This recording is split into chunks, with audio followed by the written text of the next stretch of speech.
empresas estrangeiras saiam daqui, porque toda a sua lógica de política de preços é uma lógica voltada para o mercado, e não é uma lógica em que a gente poderia estar fazendo é o seguinte: sim, nós vamos fornecer tanto de cobre, falando da América Latina em geral, tanto de cobre, de ferro, de lítio, para esses outros países, primeiro garantindo que a gente vai precisar de uma quantidade X para o investimento X na nossa área, na nossa transição energética.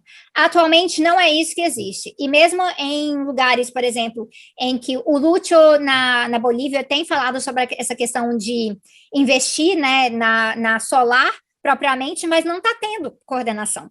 É muito assim, vamos fazer uns painéis, vamos fazer uns parques solares. Isso vai entrando em outras contradições. Por quê? Uma coisa a gente está trabalhando com autonomia energética para a população, que é valorizar você ter novas moradias, quando forem criadas, moradias que sejam mais eficientes de forma energética, então que elas sejam mais frescas quando está calor e mais quentinhas quando está frio. E isso é possível, mas não é a lógica de produção de moradia popular no momento. E também uma questão de que é muito mais fácil você instalar uma pequena lógica de produção solar em cima da casa de alguém e mantendo ela ligada à rede elétrica para os momentos de intermitência, ou seja, quando está nublado, quando está chovendo e coisas assim, do que você fazer parques solares gigantes, tendo que desmatar para isso, e aí ter que ligar em redes de transmissão muito mais pesadas, que você vai necessitar inversores, transmissores, muito mais coisas de investimento de infraestrutura que fica muito mais caro. Então, a nossa diversificação, ela é uma diversificação que também tem que passar pela autonomia da população. E é por isso, quando a gente estava vendo a questão, né, do apagão no Amapá, mas principalmente em Macapá, se via muito que quem mais ficou prejudicado foi a população pobre. Por quê? Porque ela depende somente ali da rede elétrica, mas nos bairros de classe média alta para cima, muita gente tinha painel próprio em casa, então estavam ligados à sua própria rede. E a gente coloca, por exemplo, Roraima nesse jogo, porque Roraima nem na rede nacional está ligada.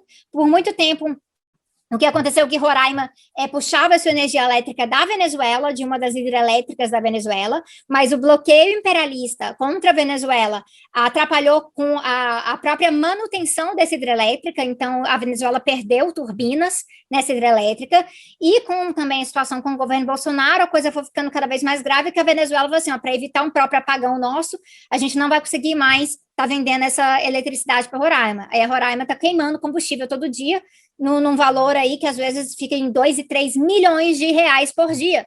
E em uma das formas de produção de energia elétrica mais danosas em termos de gases de efeito estufa. O que a gente está vendo, então, que está uma bagunça, porque os países ricos estão aí com seus grandes programas verdes e maravilhosos, e olha aí, vai ser tudo bonitinho, um monte de usina eólica também, ou agora estão falando de hidrogênio, ainda tem muita discussão sobre nuclear, mas nuclear é mais complicado, um outro dia a gente conversa sobre os detalhes sobre a questão do nuclear, mas o que isso se coloca realmente é que essa é uma discussão que eles fazem como se fosse meramente doméstica, e eles estão colocando dinheiro nisso, e as empresas estão investindo nisso aí, e o mercado financeiro está de olho, porque mesmo que não venha um super ciclo, está vindo um boom mais aguçado para certos minérios. E aí, com isso aí, como é que fica a gente? Na mesma lógica do capitalismo dependente de sempre? Ficam arrancando tudo que é nosso, leva para lá, e quando é a nossa vez, sai mais caro. E aí, por isso que muita gente que tem trabalhado nessa área, a gente tem discutido como que a gente negocia essas questões de, por exemplo, como se fosse a questão do investimento. Tá todo mundo sabendo do debate sobre o apartheid da vacina. A gente tem um apartheid da vacina.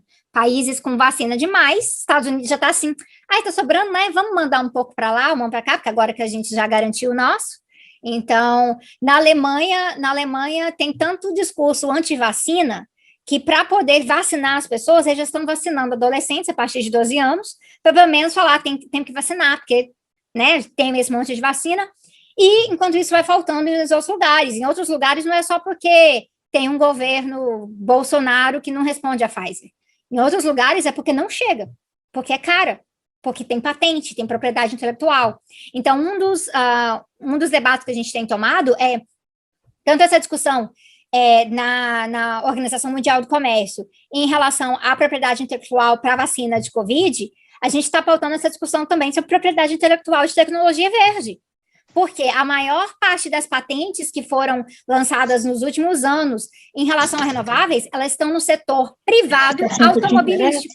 A situação, porque o setor privado automobilístico, gente, não é para a gente ter um monte de ônibus verde, não. É para Tesla, é para os carros de luxo que a Audi está lançando agora. Então, não é voltado para os interesses soberanos da população, é voltado para os interesses do mercado. A gente precisa tirar essa pesquisa da mão dessa galera, essa pesquisa precisa estar sendo majoritariamente pública, e onde ela é privada, a gente precisa socializar. Assim, olhando bem propriamente para Bill Gates, para Elon Musk e para Jeff Bezos, todos estão investindo nessa área.